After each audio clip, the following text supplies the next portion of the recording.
Friends, இன்றைக்கி நம்மளோட சேனலில் ஒரு யூஸ்ஃபுல்லான வீடியோ பற்றி பார்க்கலாம். இன்றைக்கி நம்மளோட சேனலில் பார்க்க போகிற வீடியோஸ் என்ன அப்படின்னு பார்த்தீங்கன்னா, ஐஓபி பேங்கில் இன்டர்நெட் பேங்கிங்கை எப்படி நம்ம ஃபர்ஸ்ட் டைம் ஆன்லைனில் ரெஜிஸ்டர் பண்ணுறது அப்படிங்கிற ஃபுல் டீட்டெயிலை பற்றி தான் இந்த வீடியோவில் பார்க்க போகிறோம்.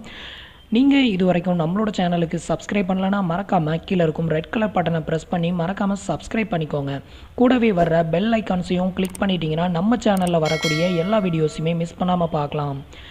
இப்போ பார்த்தீங்க அப்படின்னா, ஐஓபி இன்டர்நெட் பேங்கிங்கை பொறுத்த வரையிலையும் நீங்கள் ஆன்லைனில் ஒரு ரெஜிஸ்ட்ரேஷன் பண்ணணும். அந்த ரெஜிஸ்ட்ரேஷன் பண்ண பிரிண்ட் அவுட்டை உங்களோட பேங்கில் உங்களோட பேங்க் பிரான்ச்சில் நீங்கள் சப்மிட் பண்ணால் தான் அவங்களுக்கு இன்டர்நெட் பேங்கிங் சர்வீஸை அவங்க ஆக்டிவேட் பண்ணி விட முடியும். இதுக்கான ரெஜிஸ்ட்ரேஷனை ஃபஸ்ட்டு நீங்கள் ஆன்லைனில் தான் பண்ணணும். அந்த ரெஜிஸ்ட்ரேஷனை எப்படி நம்ம பண்ணுறது அப்படிங்கிற டீட்டெயிலை பற்றி தான் இந்த வீடியோவில் பார்க்க போகிறோம். இப்போ நீங்கள் உங்களோட ப்ரௌசரை ஓப்பன் பண்ணிக்கோங்க. ஓப்பன் பண்ணிவிட்டு அதில் ஐஓபி இன்டர்நெட் பேங்கிங் அப்படின்னு டைப் பண்ணி சர்ச் பண்ணுங்கள். அதில் வரக்கூடிய ஃபஸ்ட் வெப்சைட் பார்த்தீங்க அப்படின்னா ஐஓபி இன்டர்நெட் பேங்கிங் அப்படின்னே வரும். இந்த வெப்சைட்டை கிளிக் பண்ணிக்கோங்க. நெக்ஸ்ட் பார்த்தீங்க அப்படின்னா உங்களுக்கு இது மாதிரி தான் பேஜ் ஓப்பன் ஆகும். இதுதான் பார்த்தீங்க அப்படின்னா ஐஓபி பேங்கோட வெப்சைட்டு. இந்த வெப்சைட்டில் போய் தான் நாம் இன்டர்நெட் பேங்கிங் ரெஜிஸ்டர் பண்ணணும். இந்த பேஜில் பார்த்தீங்க அப்படின்னா உங்களுக்கு நியூ ரிஜிஸ்டர் அப்படின்னு ஒரு ஆப்ஷன் இருக்கும். அதாவது நியூ யூசர் ரிஜிஸ்டர் நவ் அப்படின்னு ஒரு ஆப்ஷன் இருக்கும். இந்த ஆப்ஷனை செலக்ட் பண்ணிக்கோங்க. நெக்ஸ்ட் பார்த்தீங்க அப்படின்னா உங்களுக்கு இது மாதிரி தான் அந்த ஃபில்லிங் ஆப்ஷன் ஓப்பன் ஆகும். இந்த பேஜை தான் நாம் ஃபில் பண்ணணும். இப்போ இந்த பேஜை நாம் எப்படி ஃபில் பண்ணுறது அப்படிங்கிற டீட்டெயிலை பார்க்கலாம். ஃபஸ்ட் பார்த்தீங்க அப்படின்னா லாகின் ஐடியை நம்ம கிரியேட் பண்ணணும். இந்த லாகின் ஐடி பார்த்தீங்க அப்படின்னா உங்களோட நேமில் டைரெக்டாக கிடைக்காது. அதாவது உங்களோட name plus some number add பண்ணணும். அப்படி ஆட் பண்ணால் மட்டும்தான் உங்களோட இந்த யூசர் ஐடி அதாவது லாகின் ஐடி கிரியேட் பண்ண முடியும். இப்போ எக்ஸாம்பிளுக்கு நான் உங்களுக்கு கிரியேட் பண்ணி காட்டுறேன் பாருங்கள். இப்போ பார்த்தீங்க அப்படின்னா நான் என்னோட யூசர் நேம் கிரியேட் பண்ணியிருக்கிறேன். என்னோட நேம் ப்ளஸ் சம் நம்பர் நான் ஆட் பண்ணியிருக்கிறேன். இது மாதிரி நீங்கள் ஆட் பண்ணால் மட்டும்தான் உங்களுக்கு இந்த யூசர் ஐடியை நீங்கள் ஓப்பன் பண்ண முடியும். வெறும் நேம் மட்டும் கொடுத்தீங்க அப்படின்னா உங்களுக்கு கிரியேட் ஆகாது. இப்போ பார்த்தீங்க அப்படின்னா பாஸ்வேர்டு கிரியேட் பண்ணணும். நெக்ஸ்ட் பார்த்தீங்க அப்படின்னா இந்த பேஜில் ரொம்பவே முக்கியமான விஷயம் பாஸ்வேர்டு தான். இந்த பாஸ்வேர்டை எப்படி நம்ம கிரியேட் பண்ணுறது அப்படின்னு பார்த்தீங்கன்னா, இப்போ எக்ஸாம்பிளுக்கு நான் இந்த யூசர் நேமை வச்சு உங்களுக்கு எக்ஸ்பிளைன் பண்ணுறேன் பாருங்கள். இதில் பார்த்தீங்க அப்படின்னா பன்னீர் அப்படின்னு நான் என்டர் பண்ணியிருக்கிறேன். இதில் இதே நேமை நான் இப்போ பாஸ்வேர்டாக சூஸ் பண்ணணும் அப்படின்னா, அதாவது இப்போ உங்களோட நேம்லேயே நீங்கள் பாஸ்வேர்டு சூஸ் பண்ணிக்கலாம். எப்படி சூஸ் பண்ணுறது அப்படின்னு பார்த்தீங்கன்னா, உங்களோட நேமில் ஃபஸ்ட் லெட்டர் கேபிட்டல் லெட்டரில் என்டர் பண்ணிக்கோங்க. இல்லை லாஸ்ட் லெட்டரை கேபிட்டல் லெட்டராக என்டர் பண்ணிக்கலாம். இல்லை மிட்டில் ஒரு லெட்டரை கேப்ஸில் என்டர் பண்ணிக்கலாம். நீங்கள் ஒரு லெட்டர் தான் கேபிட்டலில் என்டர் பண்ணணும் அப்படின்னு அவசியம் இல்லை. 1 இல்லை 2 லெட்டர் என்டர் பண்ணிக்கலாம். நீங்கள் ஒரு லெட்டர் என்டர் பண்ணிங்க அப்படின்னா உங்களுக்கு கன்ஃபியூஸ் ஆகாது. ஃபஸ்ட் லெட்டர் கேப்ஸில் வச்சுட்டு மீதி எல்லா லெட்டருமே ஸ்மாலில் என்டர் பண்ணிவிட்டு அதாவது ஏதாவது ஒரு ஸ்பெஷல் கேரக்டர் ஆட் பண்ணணும். ஸ்பெஷல் கேரக்டர் என்னலாம் அப்படின்னு பார்த்தீங்கன்னா at, and, percentage, dollar simple, star simple, ASCII இது மாதிரியான சிம்பிள் எல்லாமே பார்த்தீங்க அப்படின்னா ஸ்பெஷல் கேரக்டர் அப்படின்னு சொல்லுவாங்க. இந்த ஸ்பெஷல் கேரக்டரும் உள்ளே மிக்ஸ் ஆகணும். நெக்ஸ்ட் பார்த்தீங்க அப்படின்னா சம் நம்பர் ஏதாவது 1 to 0க்குள்ளே ஏதாவது ஒரு நம்பரை ஏதாவது ஒரு 3 நம்பர் இல்லை 4 டிஜிட் நம்பரை நீங்கள் என்டர் பண்ணிக்கணும். பெஸ்ட் எக்ஸாம்பிள் அப்படின்னு பார்த்தீங்கன்னா இதில் பன்னீர் 1520 அப்படின்னா இதோட பாஸ்வேர்ட் நான் எப்படி என்டர் பண்ணுறேன் அப்படின்னு பார்த்தீங்கன்னா பன்னீருங்கிறத பி கேபிட்டல் லெட்டரில் என்டர் பண்ணிக்கிறேன். மீதி லெட்டர் எல்லாமே ஸ்மாலில் என்டர் பண்ணிக்கிறேன். நெக்ஸ்ட் அட் அப்படிங்கிற லெட்டரை என்டர் பண்ணி 1520 இதில் இருக்கிற அதே நம்பரை நான் என்டர் பண்ணிக்கிறேன். நீங்கள் 123 இல்லை 145 அப்படி ஏதாவது ஒரு நம்பரை என்டர் பண்ணி நீங்கள் இந்த பாஸ்வேர்டை கிரியேட் பண்ணணும். இப்படி கிரியேட் பண்ணால் மட்டும்தான் உங்களுக்கு இந்த பாஸ்வேர்டு ஆக்செப்டபுள் ஆகும். உங்களுக்கு எக்ஸாம்பிளுக்கு நான் சைட்லேயே டிஸ்பிளே பண்ணியிருக்கேன் பார்த்துக்கோங்க. இது மாதிரி உங்களோட நேம்லையோ இல்லை வேறு ஒருத்தரோட நேமில் இந்த பாஸ்வேர்டை கிரியேட் பண்ணிக்கோங்க. இப்போ நான் என்னோடய பாஸ்வேர்டை கிரியேட் பண்ணிக்கிறேன். இது மாதிரி நீங்கள் கிரியேட் பண்ணிங்க அப்படின்னா உங்களுக்கு உடனே ரிஜிஸ்டர் பண்ணிடலாம். அதே பாஸ்வேர்டை கீழே ரீஎன்டர் பண்ணிக்கோங்க. இப்போ பார்த்தீங்க அப்படின்னா யூசர் நேம் கிரியேட் பண்ணியாச்சு, பாஸ்வேர்டு கிரியேட் பண்ணியாச்சு. நீங்கள் இது மாதிரி நீங்கள் பாஸ்வேர்டும் யூசர் நேமும் கிரியேட் பண்ணால் மட்டும்தான் உங்களுக்கு ரிப்பீட்டடாக இந்த பேஜ்லேயே நிற்காது. உடனே ரெஜிஸ்ட்ரேஷன் கம்ப்ளீட் ஆகும். அதேமாதிரி ஃபாஸ்ட்டாக ரெஜிஸ்டர் பண்ணிக்கோங்க, இல்லைனா டைம் அவுட் வரும். நெக்ஸ்ட் பார்த்தீங்க அப்படின்னா ஷேலுட்டேஷன் அப்படிங்கிறத செலக்ட் பண்ணிக்கோங்க. இதில் நீங்கள் மிஸ்டரா மிஸ்ஸஸா அப்படிங்கிறத செலக்ட் பண்ணிக்கோங்க. நெக்ஸ்ட் உங்களோட ஃபஸ்ட் நேம் என்டர் பண்ணிக்கோங்க. நெக்ஸ்ட் உங்களோட லாஸ்ட் நேம். இதில் மிட் நேம் இம்பார்ட்டன்ட் கிடையாது. அதாவது இதில் ஒரு ஸ்டார் சிம்பிள் கொடுத்துருப்பாங்க. அந்த ஸ்டார் சிம்பிள் இருக்கிற பேஜை கண்டிப்பாக நீங்கள் ஃபில் பண்ணி ஆகணும். இதில் பார்த்தீங்க அப்படின்னா உங்களுக்கு மிடில் நேம் ஸ்டார் எதுவுமே மென்ஷன் பண்ணலை. ஸோ இது ஒரு ஆப்ஷனல் தான். இதை நீங்கள் ஃபில் பண்ணணும் அப்படிங்கிற தேவையில்லை. நெக்ஸ்ட் இதில் வந்துட்டு உங்களோட லாஸ்ட் நேமை வந்து என்ட்ரு பண்ணிக்கோங்க. நீங்கள் இனிஷியல் வேணும்னா இனிஷியல் என்ட்ரு பண்ணிக்கலாம், இல்லை லாஸ்ட் நேம் இருந்தது அப்படின்னா நீங்கள் வந்துட்டு லாஸ்ட் நேமை வந்து என்ட்ரு பண்ணிக்கலாம். நெக்ஸ்ட் வந்துட்டு உங்களோட ரெசிடென்ஸ் ஸ்டேட் வந்து கேட்டிருக்கிறாங்க. இதில் வந்துட்டு ரெசிடென்ட் இன் இந்தியா அப்படிங்கிறத வந்துட்டு செலக்ட் பண்ணிக்கோங்க. நெக்ஸ்ட் வந்துட்டு உங்களோட கண்ட்ரியை வந்து இதில் செலக்ட் பண்ணிக்கோங்க. செலக்ட் பண்ணிவிட்டு நெக்ஸ்ட் உங்களோட இமெயில் ஐடியை வந்து இதில் என்ட்ரு பண்ணணும். உங்களோட இமெயில் ஐடியை வந்துட்டு இதில் என்ட்ரு பண்ணிக்கோங்க.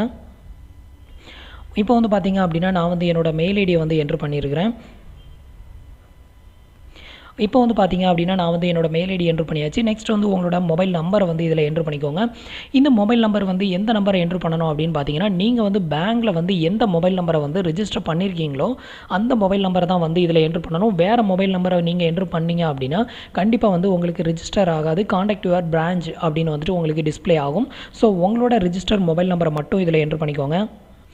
இப்போ வந்து பார்த்தீங்க அப்படின்னா நான் வந்து என்னோட மொபைல் நம்பரை வந்து என்ட்ரு பண்ணிட்டேன். நெக்ஸ்ட் வந்து உங்களோட அக்கௌண்ட் டீட்டெயில் வந்து ஃபில் பண்ணணும். இதில் வந்து பார்த்தீங்க அப்படின்னா உங்களோட அக்கௌண்ட் நம்பர் வந்து 15 டிஜிட்டில் இருக்குதுன்னா அந்த 15 டிஜிட் நம்பரையும் அப்படியே வந்து என்ட்ரு பண்ணிக்கோங்க. இப்போ வந்து பார்த்தீங்க அப்படின்னா நான் வந்து என்னோட அக்கௌண்ட் நம்பர் வந்து என்ட்ரு பண்ணியாச்சு. இது மாதிரி என்ட்ரு பண்ணிவிட்டு ஒருக்க செக் பண்ணிக்கோங்க உங்களோட அக்கௌண்ட் நம்பரை. நெக்ஸ்ட் உங்களோட நிக் நேமை வந்துட்டு என்ட்ரு பண்ணிக்கோங்க. இதில் உங்களோட நிக் நேமை வந்து என்ட்ரு பண்ணிவிட்டு நெக்ஸ்ட் வந்து ஃபண்டு ட்ரான்ஸ்ஃபர் ஃபெசிலிட்டி இதை வந்துட்டு நீங்கள் செலக்ட் பண்ணிக்கோங்க. எஸ் கொடுத்துக்கோங்க. அதாவது உங்களுக்கு வந்து ஃபண்டு ட்ரான்ஸ்ஃபர் ஃபெசிலிட்டி வேணுமா இல்லை தேவையில்லையா அப்படிங்கிறத வந்து செலக்ட் பண்ண சொல்லியிருப்பாங்க. எஸ் ஆர் நோ வந்து நீங்கள் வந்து செலக்ட் பண்ணுற மாதிரி இருக்கும். மேக்ஸிமம் வந்து பார்த்தீங்க அப்படின்னா இப்போது இந்த பேஜ் ஃபில்லிங்கில் ஒரு எரர் ஒன்று இருக்குது. நீங்கள் வந்து இதில் எஸ் வந்து செலக்ட் பண்ணாலும் உங்களுக்கு பிரிண்ட் எடுக்கும்போது நோ அப்படின்னு தான் வரும். இது வந்து பார்த்தீங்க அப்படின்னா உங்களோட மிஸ்டேக் இல்லை.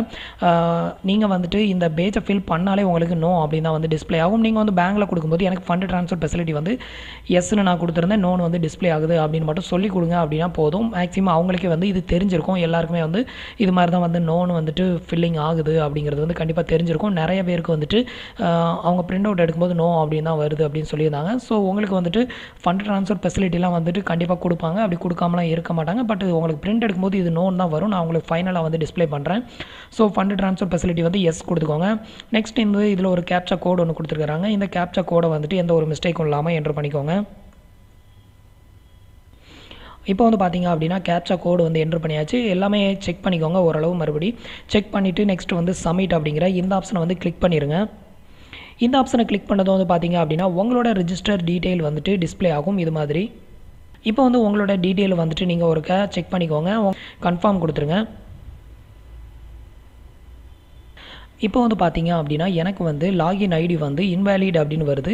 என்ன காரணம் அப்படின்னு பார்த்தீங்கன்னா இந்த லாகின் ஐடியோட லென்த் வந்து பார்த்தீங்கன்னா 8, அதாவது மேக்ஸிமம் வந்து 8 கேரக்டருக்கு உள்ளே இருக்கிற மாதிரி தான் நீங்கள் வந்து என்ட்ரு பண்ணிக்கணும். 8 கேரக்டருக்கு மேலே போச்சுது அப்படின்னா உங்களுக்கு மேக்ஸிமம் வந்து இன்வேலிட் அப்படின்னு தான் வரும். ஸோ உங்களோட நேம் வந்துட்டு அவைலபிளாக இல்லை அப்படின்னாலும் நீங்கள் வந்துட்டு வேற ஒருத்தர் நேம்லையும் நீங்கள் ஷார்ட்டாக வந்துட்டு உங்களோட யூசர் ஐடியை வந்து கிரியேட் பண்ணிக்கலாம். இப்போ வந்து பார்த்தீங்க அப்படின்னா நான் வந்து என்னோட யூசர் ஐடியில் வந்துட்டு இருந்த நம்பரை வந்து டிலைட் பண்ணியிருக்கேன். டிலைட் பண்ணிவிட்டு இப்போ வந்து 8 கேரக்டர் இருக்கிற மாதிரி என்னோட ஐடியை வந்து நான் கிரியேட் பண்ணியிருக்கிறேன். இப்போ கிரியேட் பண்ணிவிட்டு மறுபடியும் வந்து சப்மிட் கொடுக்கலாம். சப்மிட் கொடுக்குறதுக்கு முன்னாடி மறுபடியும் இந்த பாஸ்வேர்டு வந்து உங்களுக்கு ரீசெட் ஆயிருச்சு. ஸோ நீங்கள் வந்துட்டு உங்களோட யூசர் ஐடியை வந்து மாற்றும்போது மறுபடியும் உங்களோட பாஸ்வேர்டையும் என்ட்ரு பண்ணிக்கோங்க. இப்போ வந்து பார்த்தீங்க அப்படின்னா பாஸ்வேர்டு வந்து என்ட்ரு பண்ணியாச்சு. நெக்ஸ்ட் வந்து கீழே வந்து இந்த கேப்சா கோடை வந்துட்டு நான் என்ட்ரு பண்ணிக்கிறேன். என்ட்ரு பண்ணிவிட்டு இப்போ வந்துட்டு நான் சப்மிட் கொடுக்குறேன். மறுபடியும் உங்களுக்கு இந்த டீட்டெயில் வந்துட்டு டிஸ்ப்ளே ஆகும். ஸோ நீங்கள் மறுபடியும் செக் பண்ணிவிட்டு கன்ஃபார்ம் கொடுத்துருங்க. இப்போ உங்களோட யூசர் நேம் உங்களோட பாஸ்வேர்டு எல்லாமே கரெக்டாக மேட்ச் ஆச்சுது அப்படின்னா ஃபைனல் பிரிண்ட் அவுட் வந்து வரும். அப்படி இல்லைனா மறுபடியும் உங்களுக்கு அதே பேஜில் ஏதாவது மிஸ்டேக் பண்ணியிருந்தீங்க அப்படின்னா அதே பேஜுக்கு வந்துட்டு திருப்பியும் வந்து வரும். ஃப்ரெண்ட்ஸ் இப்போ வந்து பார்த்தீங்க அப்படின்னா எனக்கு வந்துட்டு பேஜ் வந்து ரிஜிஸ்ட்ரேஷன் ஆயிருச்சு. இப்போ வந்து பார்த்தீங்க அப்படின்னா நெக்ஸ்ட் உங்களுக்கு இது மாதிரி தான் வந்து பேஜ் வந்து ஓப்பன் ஆகும். இப்போ வந்து பார்த்தீங்க அப்படின்னா உங்களுக்கு clicker to get print out அப்படின்னு இந்த மாதிரி ஆப்ஷன் வந்து ஓப்பன் ஆகும். இப்போ வந்து இந்த ஆப்ஷனை வந்து கிளிக் பண்ணுங்கள். இப்போ வந்துட்டு உங்களுக்கு பிரிண்ட் எடுக்கிறதுக்கான அந்த பேஜ் வந்து ஓப்பன் ஆகும். அதாவது நீங்கள் ரிஜிஸ்டர் பண்ண எல்லா டீட்டெயிலுமே வந்து பார்த்தீங்கன்னா அதில் வந்து ஓப்பன் ஆகும். உங்களோட பாஸ்வேர்டு வந்து டிஸ்ப்ளே ஆகாது. ஸோ அதை மட்டும் நீங்கள் வந்து ஞாபகம் வச்சுக்கோங்க. இப்போ வந்து பார்த்தீங்க அப்படின்னா இந்த பிரிண்ட் அவுட் வந்து எனக்கு டவுன்லோட் ஆயிருச்சு. இங்கே பாருங்கள், இதுதான் வந்து பார்த்தீங்க அப்படின்னா அந்த டவுன்லோட் பேஜ். இதில் வந்து பாருங்கள் இருக்குது. நான் இப்போ உங்களுக்கு வியூ பண்ணி காட்டுறேன். இப்போ வந்து பார்த்தீங்க அப்படின்னா உங்களுக்கு இது மாதிரி தான் அந்த பிரிண்ட் அவுட் பேஜ் வந்து ஓப்பன் ஆகும். இப்போ வந்து பார்த்தீங்க அப்படின்னா நான் என்னோட யூசர் நேமை வந்துட்டு நான் மாற்றிருக்கேன். மறுபடியும் பார்த்துக்கோங்க.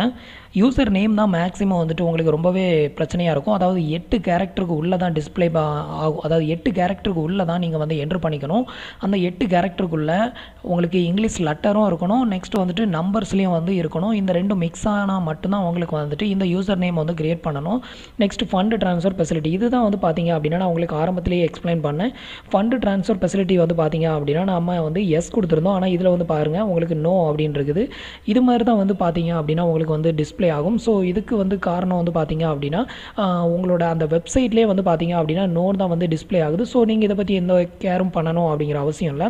ஸோ நீங்கள் ஒரு பிளாக் பென் இருந்தால் கூட இதை வந்து டேஷ் போட்டுட்டு இதில் வந்து எஸ் அப்படிங்கிறத வந்து என்ட்ரு பண்ணி கூட நீங்கள் கொடுக்கலாம். இல்லை அப்படியே வந்து நீங்கள் பேங்க்கில் கொடுத்தீங்க அப்படின்னாலே அவங்கக்கிட்ட வந்துட்டு இதை சொன்னீங்கன்னா அவங்களே வந்துட்டு இதில் ஒரு டேஷை போட்டு அவங்களே வந்து எஸ் அப்படின்னு தான் வந்துட்டு என்ட்ரு பண்ணி தான் அவங்க சென்ட் பண்ணுவாங்க.